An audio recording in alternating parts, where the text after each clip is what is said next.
My dear board members, మీ అందరికీ మా daddy పరిస్థితి ఏంటో తెలుసు అనుకుంటాను. ఆయన హెల్త్ కండిషన్ ఇప్పుడంతా బాగాలేదు. అందుకే ఈ మీటింగ్ని నేను కండక్ట్ చేస్తున్నాను. యాక్చువల్గా డాడీ వచ్చేంత వరకు ఈ మీటింగ్ పెట్టకూడదు అన్నారు. కానీ డాడీ లేకపోయినా ఆయన స్థానంలో నేనున్నాను కాబట్టి నేను కండక్ట్ చేస్తాను అని కాల్ ఫోర్ చేశాను.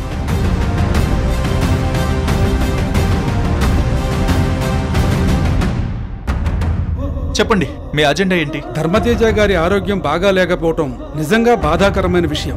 కానీ ఒక కంపెనీ అంటే ఒక వ్యక్తితో మొదలైన ఆ వ్యక్తి కోసం ఆగిపోకూడదు. ఎవరో ఒకరు ఆ స్థానంలో ఉండి కంపెనీ నడుపుతూ ఉండాలి. ధర్మతేజ గారు లేకపోయినా ఆయన స్థానంలో చైర్మన్గా ఎవరో ఒకరు కూర్చొని ఈ కంపెనీని నడిపించాలి. లేదంటే మనల్ని నమ్ముకున్న ఎంతో మంది కష్టాలు పడాల్సి వస్తుంది. మీరు చెప్పింది నిజం. డాడీ కోలుకోవడానికి ఇంకా టైం పట్టొచ్చు. అందుకే ఆయన స్థానంలో ఆయన కొడుకుగా నేను చైర్మన్ సీట్లో కూర్చోవాలి అనుకుంటున్నాను.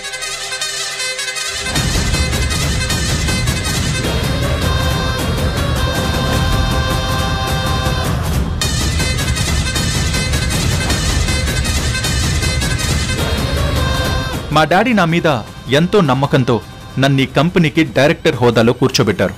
కాబట్టి చైర్మన్గా కూర్చుని మా డాడీ ఆశయాల్ని నేను నిలబెడతాను. మీ అందరూ నాకు సపోర్ట్ చేయండి.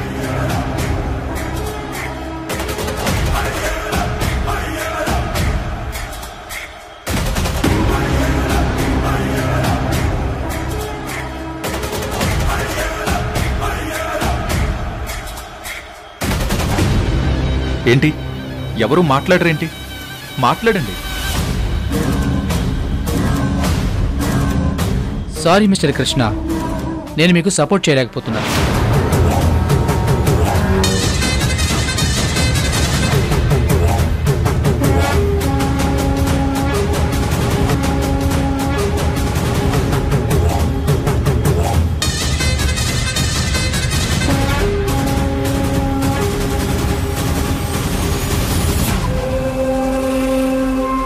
ఎందుకు? నాకెందుకు మీరు సపోర్ట్ ఇవ్వట్లేదు? ఎందుకు ఇవ్వాలి? ఈ కంపెనీ చైర్మన్గా కూర్చోవడానికి మీకున్న అర్హతలేంటి?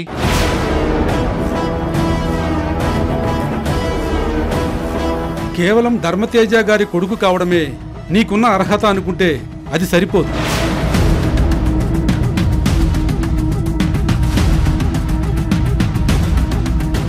మరి ఇంకేం కావాలి? ఒక్క మాట అడుగుతాను, సూటిగా సమాధానం చెప్పండి. మీ నాన్నగారు మిమ్మల్ని డైరెక్టర్ హోదాలో కూర్చోబెట్టిన తర్వాత ఒక్క ప్రాజెక్ట్ అయినా సక్సెస్ఫుల్గా ఫినిష్ చేశారా? అసలు మీకు బిజినెస్ గురించి ఏం తెలుసు? అసలు ఈ కంపెనీ ఎప్పుడు మొదలు పెట్టారో మీకు తెలుసా? కంపెనీ మొదలుపెట్టినప్పుడు దీని క్యాపిటల్ ఎంత? ఇప్పుడు దీనికున్న లైబిలిటీస్ ఏంటి? మార్కెట్లో మన షేర్ వాల్యూ ఎంత? ఇప్పుడు మొత్తంగా మనం చేస్తున్న ప్రాజెక్టు విలువ ఎంతో తెలుసా?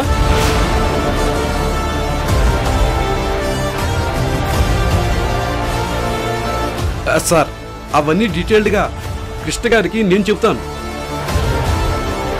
మీరు కాసేపు మాట్లాడకండి సుబ్రహ్మణ్యం గారు. ఇది మాకు సంబంధించిన విషయం. దీంట్లో మీరు ఇన్వాల్వ్ కావడం మంచిది కాదు. ఒక 10 నిమిషాల్లో మీరు అడిగిన ప్రశ్నలన్నిటికీ సమాధానం చెప్తాను. మేము అడిగాక మీరు సమాధానం చెప్పడం కాదు కృష్ణ గారు. చైర్మన్ పదవిలో కూర్చోవాలి అంటే ఇవన్నీ ముందే తెలుసుకుని ఉండాలి. నన్ను అడిగితే ఇవన్నీ పెద్ద విషయాలేమీ కాదు. అడ్మినిస్ట్రేషన్లోకి వచ్చాక అన్నీ వాటంతట అవే తెలుస్తాయి.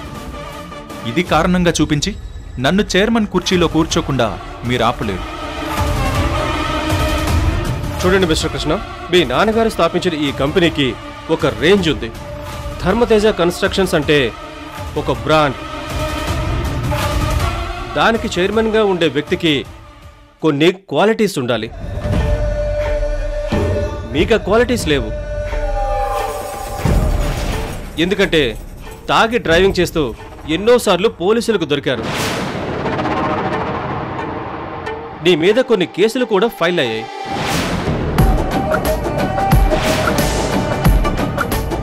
దానికి దీనికి ఏంటి సంబంధం? ఉంది, ప్రతిదానికి సంబంధం ఉంటుంది. నువ్వు ఎట్టి పరిస్థితుల్లోనూ ఈ కంపెనీకి చైర్మన్గా ఉండటానికి మేము ఒప్పుకోము. అసలు నిన్ను ఈ కంపెనీ డైరెక్టర్గా నిన్ను బాధ్యతల నుంచి తొలగిస్తున్నాం.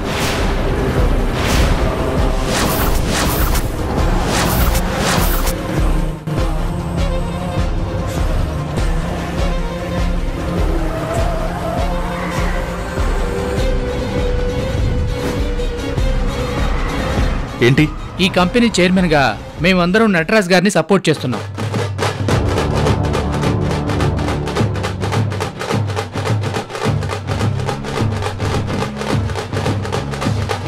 ఇక నుండి ఈ కంపెనీకి కొత్త చైర్మన్ నటరాజ్ గారే.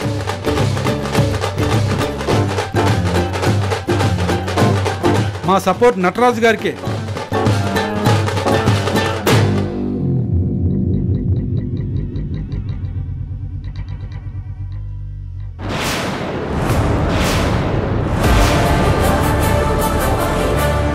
ఒక్క నిమిషం.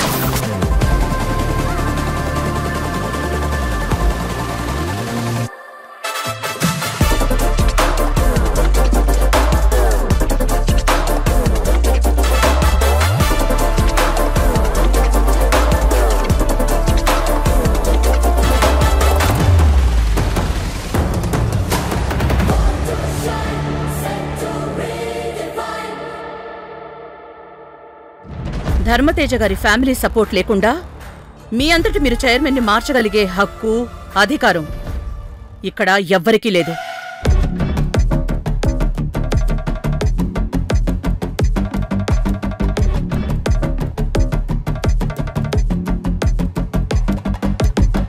అలాంటప్పుడు కంపెనీ డైరెక్టర్గా మీరు నటరాజ్ గారిని ఎలా ప్రపోజ్ చేస్తారు?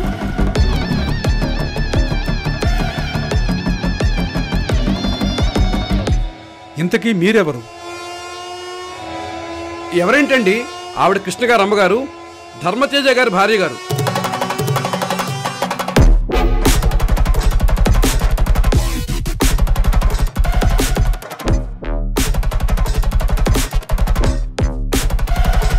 మీ గురించి మేము చాలా విన్నాం.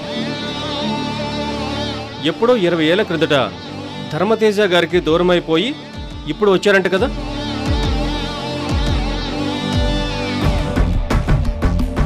అసలు మీరు ఇక్కడికి ఎందుకు వచ్చారో అది చెప్పండి. పర్మిషన్ లేకుండా ఇలా బోర్డ్ మీటింగ్ మధ్యలో రాకూడదు. ఆ విషయం మీకు తెలుసా? కంపెనీ చైర్మన్ గారు లేనప్పుడు ఆయన కుటుంబ సభ్యులు లేకుండా బోర్డ్ డైరెక్టర్స్ మీటింగ్ జరగకూడదు. ఆ విషయం మీకు తెలుసా?